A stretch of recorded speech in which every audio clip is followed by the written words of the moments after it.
Всем привет! Вы на канале Варанчо. И в этом выпуске мы отправляемся на самую дорогую экскурсию Галапагосских островов с острова Санта-Крус. Мы сегодня будем двигаться в сторону острова Бартоломе. Нас будут ждать марсианские ландшафты, у нас будет прогулка по застывшей лаве и снорклинг с морскими котиками. Поехали!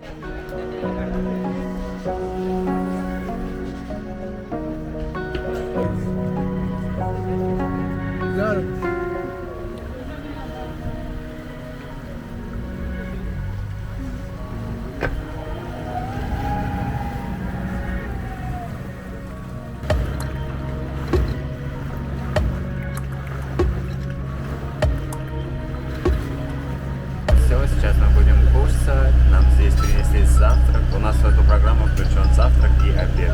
Давай покажи. Так, какой у нас завтрак? У нас, наверное, клубничный какой-то сок, фрукты, мюсли, йогурт, омлет, тосты жареные, достаточно такой хороший выбор. И второй стол тоже, наша группа. Мы заказали экскурсию на один из ближайших островов, называется он Бартоломе. И это самая дорогая экскурсия на Галапагосских островах, ну, по крайней мере, ту, которую мы видели. Цены в интернете $250, на улице в агентствах можно найти от 200 до 250. Спасибо Кате, Катя сторговалась, и мы едем на эту экскурсию за $185. Посмотрим вообще, что нас будет ждать за эти деньги. Завтрак был вкусный, нам это понравилось. Потому что, в принципе, это очень дорого, но здесь такие цены на все экскурсии. Остров интересен тем, что там ландшафты похожи на марсианские, несколько смотровых площадок. Мы, в общем, будем гулять по этому острову около 5 часов. Потом мы отправимся на снорклинг, поплаваем, посмотрим подводный мир в какой-то из бухт. И двигаемся мы на этот остров на яхте. Я сейчас пройдусь, покажу, как она выглядит. Так, ну здесь носовая часть, где все сидят, чилятся, отдыхают. Здесь Катюха заняла VIP-место, как всегда. Вот. Сейчас нам будут, наверное, проводить технику безопасности. Я пока убегу. Посмотрим, что здесь. Здесь капитан рулит. Ну и внутри мы уже были. Там внутри мы завтракали. Там есть дальше 2 каюты. Городок, откуда мы приехали, Пуэрто-Айора, находится с той стороны острова. Все затянуто туманом, тучами. Там идет дождь. Нас в 6 утра забрали с центра города, везли на автобусе около часа. Мы приехали на пристань с той стороны, а с другой стороны находится остров, куда мы прилетали, где аэропорт. Потом мы переправлялись.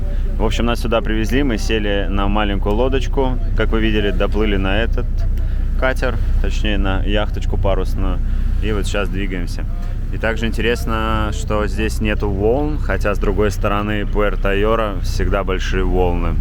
Будем надеяться, может быть, сегодня такая погода.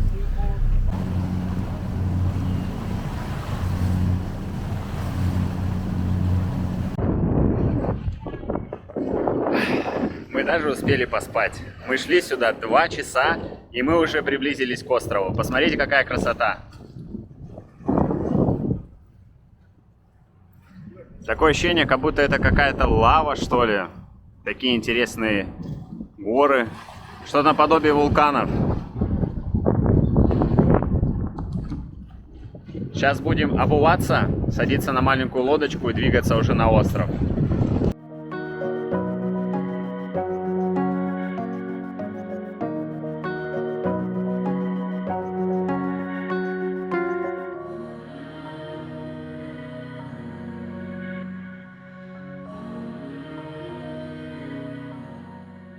Все, мы уже на резиновой лодке, сейчас будем двигаться в сторону нашей главной достопримечательности.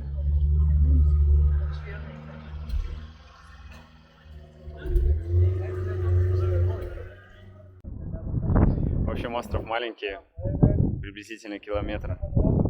Размеры этого острова. Мы сейчас вышли из лодки, и наш гид сказал, что нам нужно будет подняться туда, на смотровую площадку, чтобы открывались крутые виды на вот эту гору, точнее эту скалу. Pinnacle Rock называется, типа визитная карточка этого острова. И нам нужно 365 ступенек пройти, но я здесь вообще не вижу ступенек, не знаю, что это такое, просто дорога. В общем, сейчас глянем. В общем, здесь на каждом острове практически можно найти какой-то вулкан, и этот остров тоже оказался не исключением. Вот здесь с правой стороны наверху якобы кратер, и было несколько извержений. Пепел, камни, которые вылетали с кратера. Вот я типа ладошкой держу его, смотрите, оп. И здесь много разных. И смотровая площадка где-то там за этим вулканом.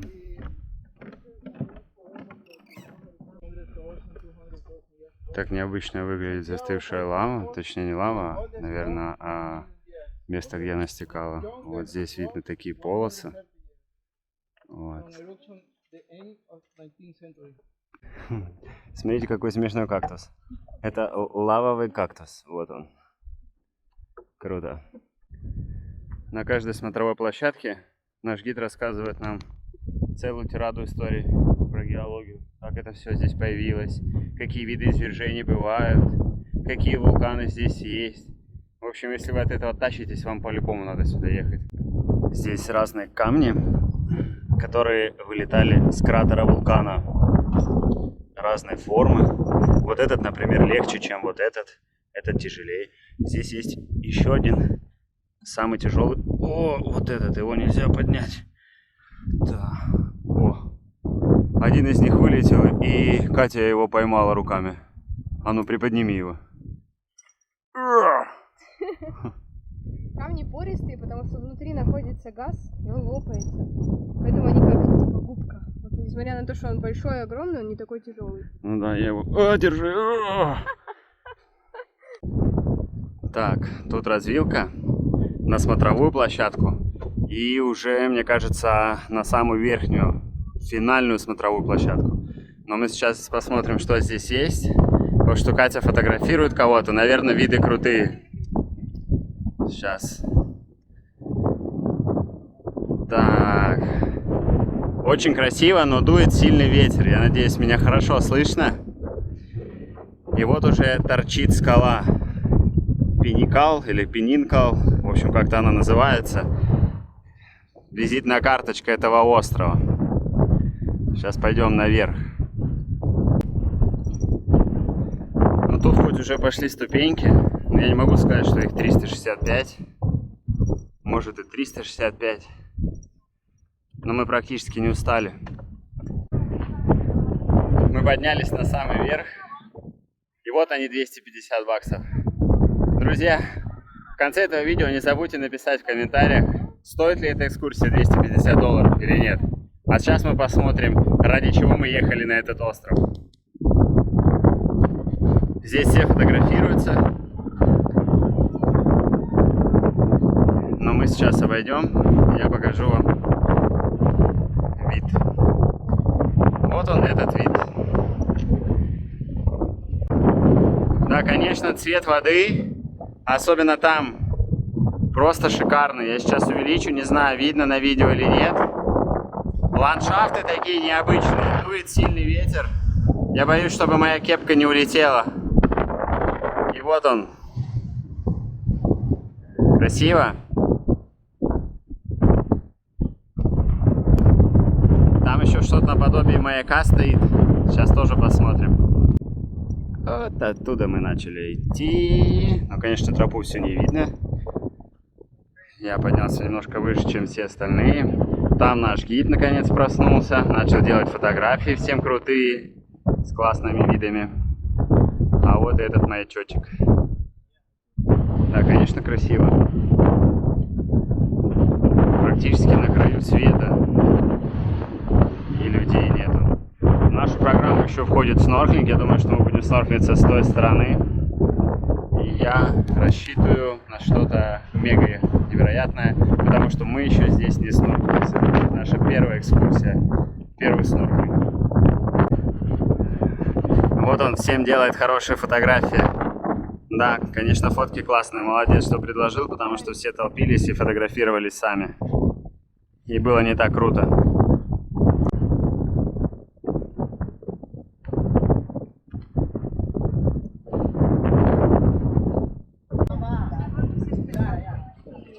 Да, природа, конечно, здесь можно восхищаться и восхищаться. Мы уже спустились, сейчас будем садиться в лодочку. Здравствуйте. Передача в мире животных. Здесь ползет красный краб галапагосский. Очень уникальный. Он очень большой. И товарищ лежит. Они вообще интересны. Ладно, нас уже зовут. Мы нашли пингвина, но я сейчас постараюсь вам его как-то показать. Он один.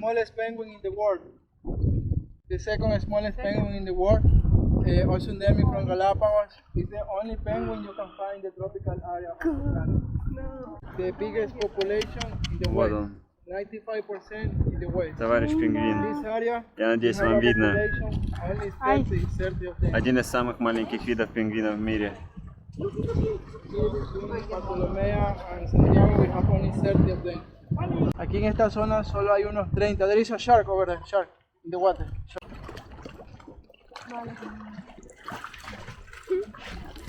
Ahora. This is juvenile. The adults, they have a white line in the face. Мы когда вернулись с горы, нам выдают вот такие вкусные, как булочки банановые. И холодный айс-ти.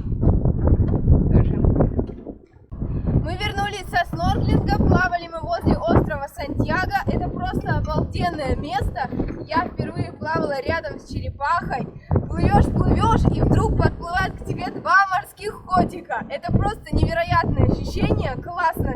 Здесь, кстати, выдают еще такие гидрокостюмы, стоят они $10 за вот аренду. Очень тепло, несмотря на то, что вода ледяная просто. Гидрокостюмы спасают. Рекомендую брать с собой на экскурсию. И еще выдают полотенце, оказывается. Тоже очень круто. Да, полотенце бесплатно, и мы были на этом пляже. Вот, и плыли вдоль вот этого острова. Ну и самое главное правило: тот, кто плывет первый, видит больше всех. Да, мы все видели! Я сейчас выложу видео, вы посмотрите, точнее вставлю сюда, и вы посмотрите, что мы видели.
Забыли снять наш обед.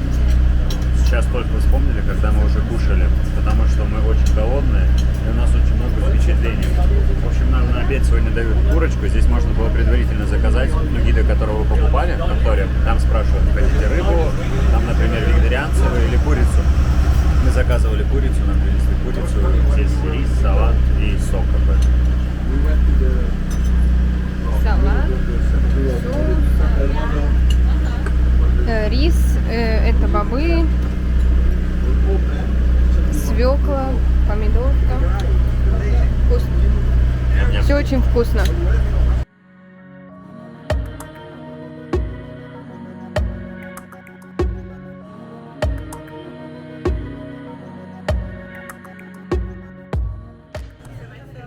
Ну что, нас наконец-то вернули уже обратно в городок, к нашему отелю. Что можно сказать про эту экскурсию?